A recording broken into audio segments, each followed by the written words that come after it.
Hi everyone, welcome back to Bible in a Year. My name is Natalie and today we're on day 107. I'm so glad that you're here today and I hope your day is going great. We're going to be reading out of Leviticus chapter 21, Ecclesiastes chapter 8 and 9, and then Romans chapter 9 but only verses 19 through 33. And we'll close out the day with Psalm chapter 72 verses 1 through 7. So let's get started with Leviticus chapter 21.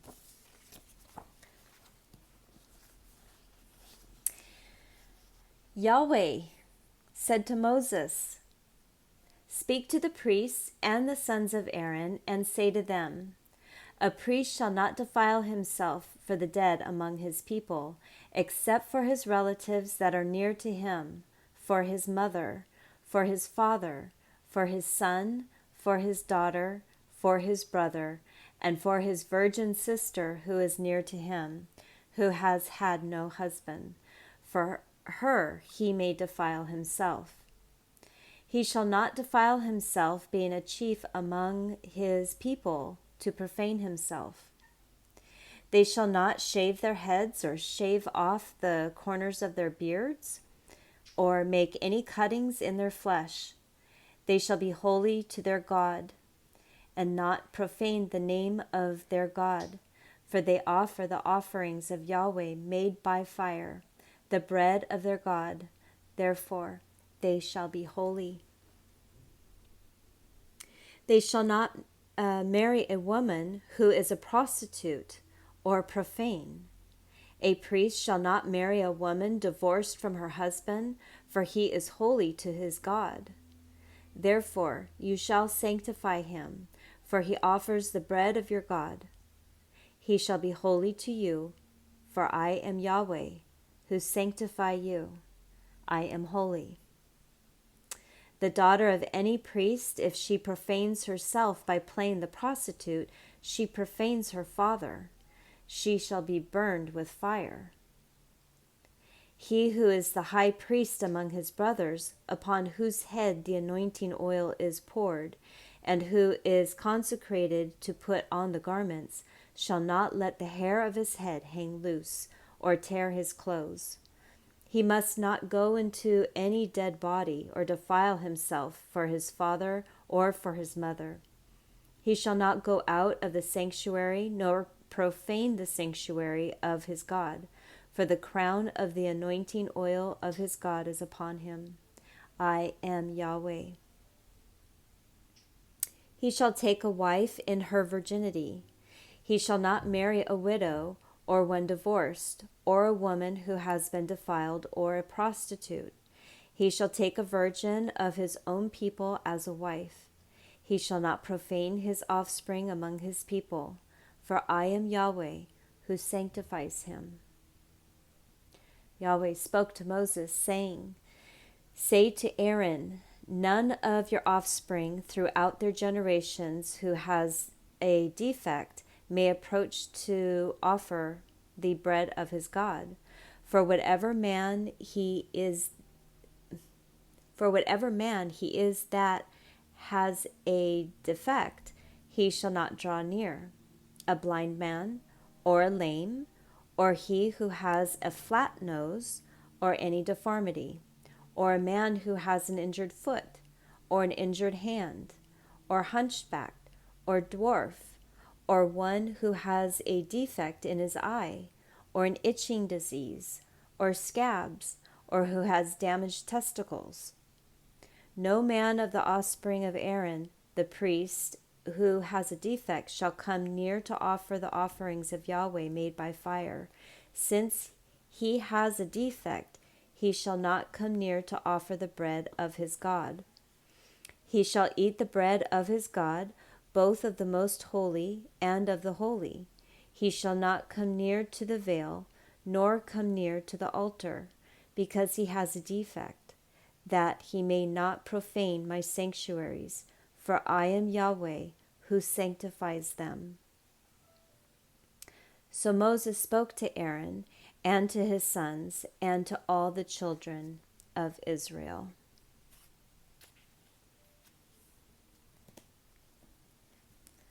What do you think about that, folks?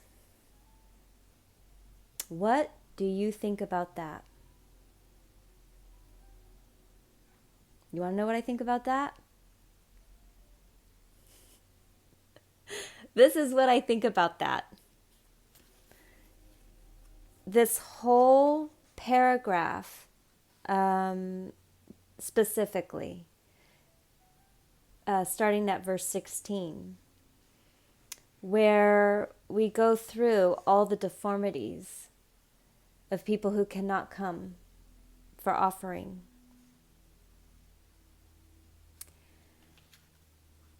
Jesus came to them. It's all over in Matthew, how he came to every single one of these people, and he touched them, or he healed them, or he talked to them, or he drew them in as disciples.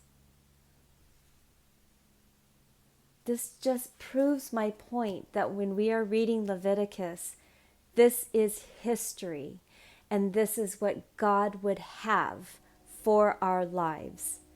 But we couldn't handle it.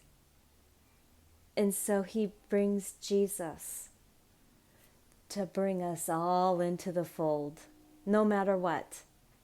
Now, this doesn't give us permission to just keep, sinning and doing whatever we want. We have to make that effort to be in relationship with him. And when my relationship is strong with him, I am less likely to tell a lie. I'm less likely to judge somebody's behavior. I am more patient. I am more kind. And that's what Jesus is all about. If we are in relationship with him, we are less likely to do the things in the Old Testament that God did not want for us. But it's all living. It's all living history. Leviticus has me all riled up. We need to finish it quickly. Ecclesiastes chapters 8 and 9. I am enjoying Ecclesiastes, though. I'm surprised. I had forgotten about it. Here we go. Who is like this wise man, and who knows the interpretation of a thing? A man's wisdom makes his face shine, and the hardness of his face is changed. I say, keep the king's command, because of the oath to God. Don't be hasty to go out of his presence, and don't persist in an evil thing, for he does whatever pleases him, for the king's word is supreme. Who can say to him, what are you doing? Whoever keeps the commandment shall not come to harm, and his wise heart will know the time and procedure. For there is a time and procedure for every purpose, although the misery of man is heavy on him. For he doesn't know that which will be, for who can tell him how it will be? There is no man who has power over the Spirit to contain the Spirit, neither does he have the power over the day of death. There is no discharge in war, neither shall wickedness deliver those who practice it. All this I have seen, and applied my mind to every work that is done under the sun. There is a time in which one man has power over another to his hurt. So I saw the wicked buried. Indeed, they came also from holiness. They went and were forgotten in the city where they did this.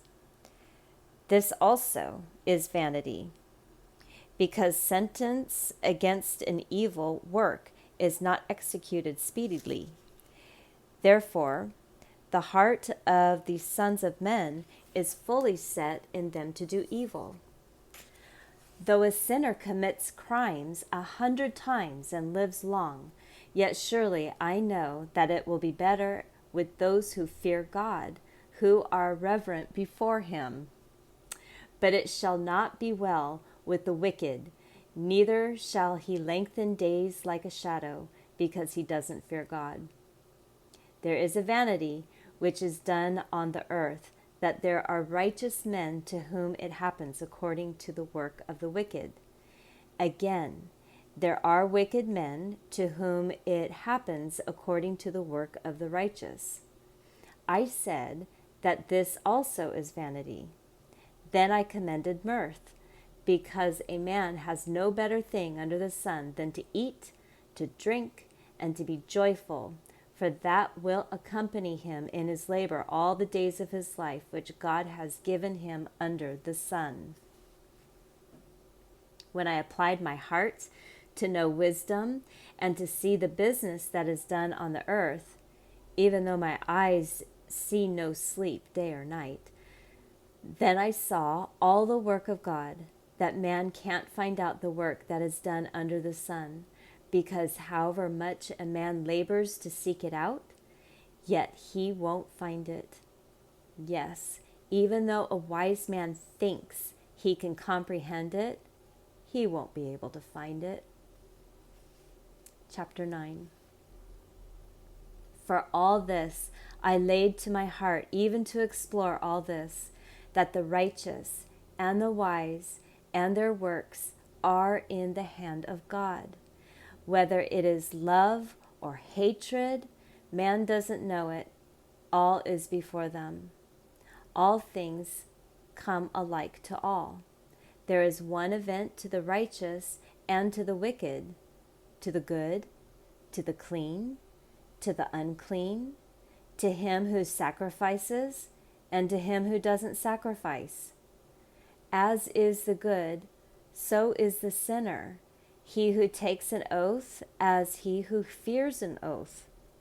This is an evil in all that is done under the sun, that there is one event to all. Yes, also, the heart of the sons of men is full of evil. The madness is in their heart while they live, and after that they go to the dead. For to him who is joined with all the living, there is hope. For the living dog is better than a dead lion. For the living know that they will die, but the dead don't know anything. Neither do they have any more a reward, for their memory is forgotten. Also, their love, their hatred, and their envy has perished long ago. Neither do they any longer have a portion forever in anything that is done under the sun. Go your way. Eat your bread with joy and drink your wine with a merry heart, for God has already accepted your works. Let your garments be always white, and don't let your head lack oil. Live joyfully with the wife whom you love all the days of your life of vanity, which he has given you under the sun, all your days of vanity. For that is your portion in life, and in your labor, in which you labor under the sun. Whatever your hand finds to do, do it with your might. For there is no work, nor plan, nor knowledge, nor wisdom in Sheol, where you are going. I returned and saw under the sun that the race is not to the swift, nor the battle to the strong, neither yet bread to the wise, nor yet riches to men of understanding, nor yet favor to men of skill, but time and chance happen to them all. For man also doesn't know his time. As the fish that are taken in an evil net, and as the birds that are caught in the snare, even so are the sons of men snared in an evil time, when it falls suddenly on them. I have also seen wisdom under the sun in this way, and it seemed great to me. There was a little city and a few men within it, and a great king came against it, besieged it, and built great bulwarks against it. Now a poor wise man was found in it, and he by his wisdom delivered the city. Yet no man remembered that same poor man. Then I said, wisdom is better than strength. Nevertheless, the poor man's wisdom is despised, and his words are not heard. The words of the wise heard in quiet are better than the cry of him who rules among fools. Wisdom is better than weapons of war, but one sinner destroys much good.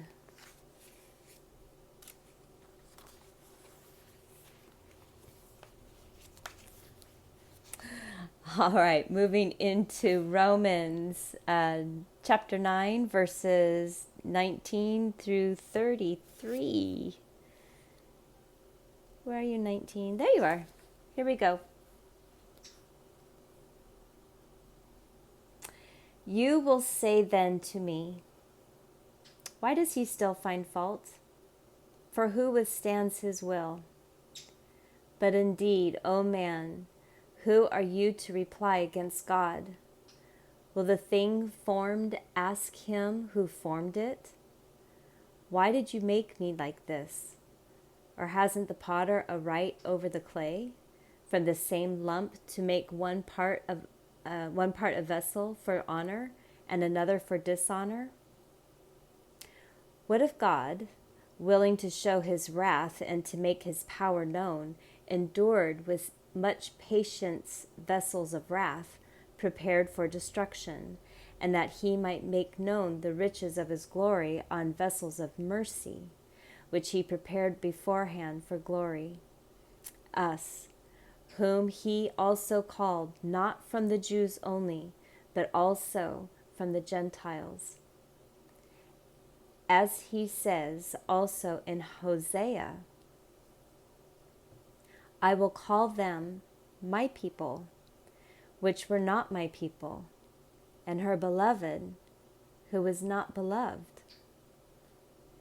It will be that in the place where it was said to them, you are not my people, there they will be called children of the living God.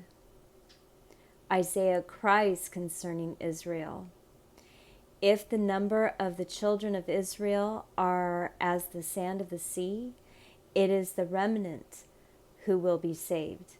For he will finish the work and cut it short in righteousness, because the Lord will make a short work upon the earth.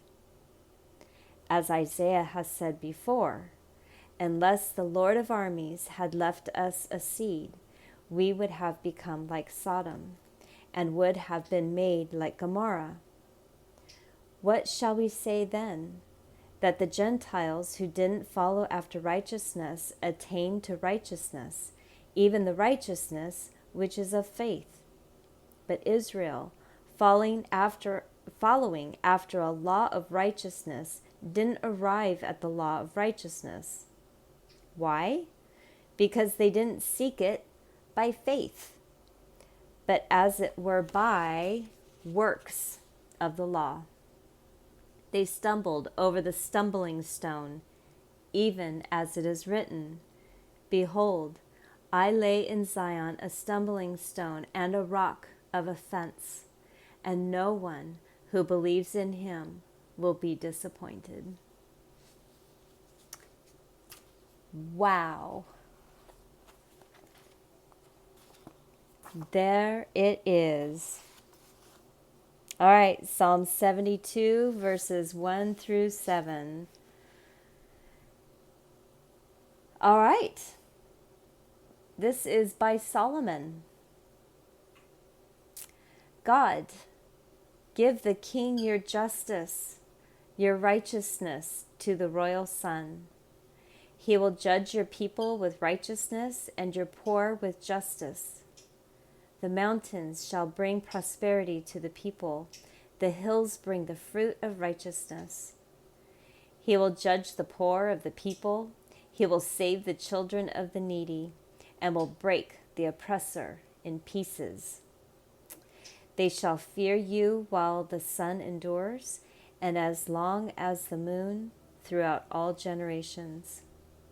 He will come down like rain on the mown grass, as showers that water the earth. In his days the righteous shall flourish, an abundance of peace until the moon is no more. Oh, and an abundance of peace until the moon shall be no more. Please. Thank you so much for stopping by today. I hope you enjoyed this day. This was full steam ahead. A lot of great things to think about. So I hope you have the most wonderful day today. Come on back for tomorrow, which will be day 108, and I will see you then. Have a great day. Bye.